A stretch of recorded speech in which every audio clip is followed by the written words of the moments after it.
Greetings from Mount Shasta, California. This is Alex Crenshaw from the Zen Institute. Today I want to share something very significant for me, my journey from stuttering to to become an international speaker, being on radio and TV. And my stuttering began when I was a teenager.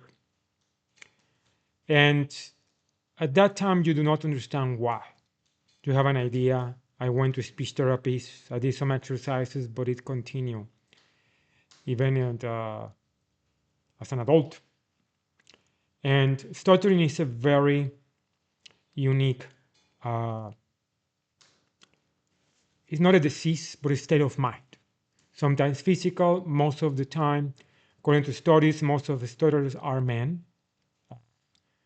The majority, few are women. But to understanding how the mind works and the subconscious work, reality, in my case, and in many cases, stuttering is blockages of the voice. And the question is, what is blocking you? And it even in my when I was doing my MBA, I stuttered. I was giving a presentation. I did not stutter. I was what is called a covert stutterer.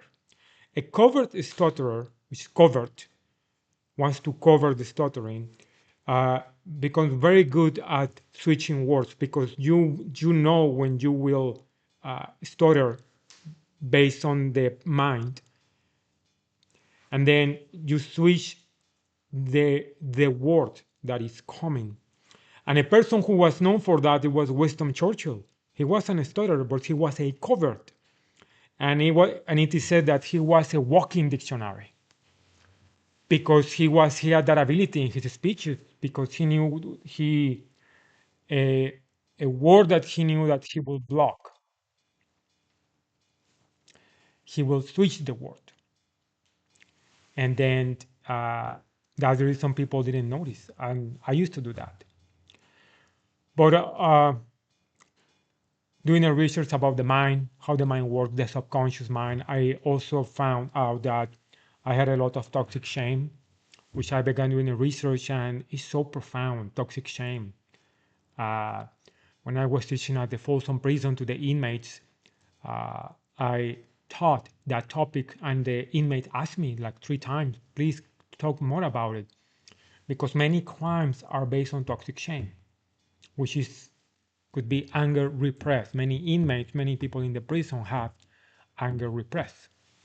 That's one of the characteristics of toxic shame.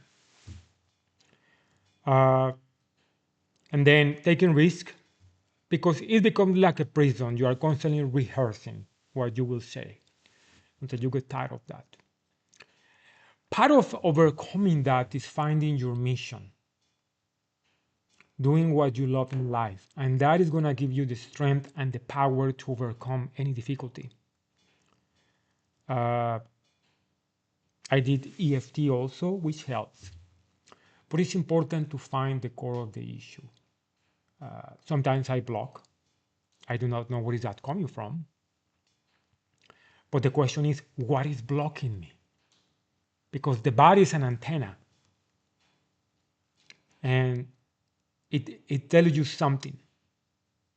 And the task is to determine what is it. And sometimes when you do what you love, you are surprised. I went to Scotland to a training, and I gave 2 talks. One in Scotland and one in London. And the one in London, I was surprised because I was expecting 25 people. I was at the Rudolf Steiner House, that is close to the Baker Street, and you see the Museum of Sherlock Holmes. And I had 60 people. People were standing, and as a result of that talk, I was invited to go back. I was invited now to Bulgaria. A person that was attending the talk, she studied in an art school, and she told them, and they invited me to give a talk. And where is that coming from? When you follow your mission, uh, And also I remember I went to Mexico and I gave a talk about the Thinking into Results program, which I help my clients to achieve their goals. And I gave a talk based on the material, and a person that in the audience, she works in the radio, and she told me, we need to bring this to the radio in Mexico. So I was invited to collaborate in radio, and a week later, I was on TV, Mexican TV. And the first time I was nervous, right, being on radio because it's live radio. Same in TV is live. Oh, I'm gonna block myself. I'm gonna stutter, which I did at the beginning, but I didn't care after that. And now since then, I am on radio and TV every week, and I really enjoy it. And the point here is it's important to take risk in life, to do what you love, to go beyond, and to listen to that inner voice. That's important. That's what I want to share. And if you know a person that stutters, uh, please send that person to me. I can help that person.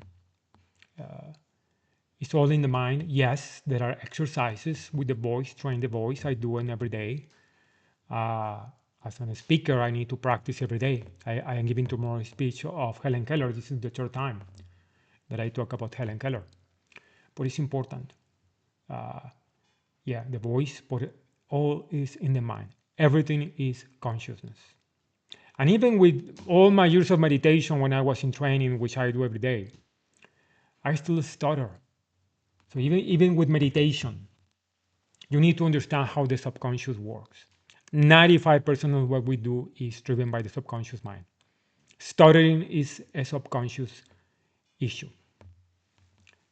And it reflected in the voice. That is when I used to go to seminars about how to overcome it, doing exercises, but it was not working. Plus, working with a coach is important to overcome the problem. So I hope you enjoyed this video, this podcast. Have a great day. Thank you.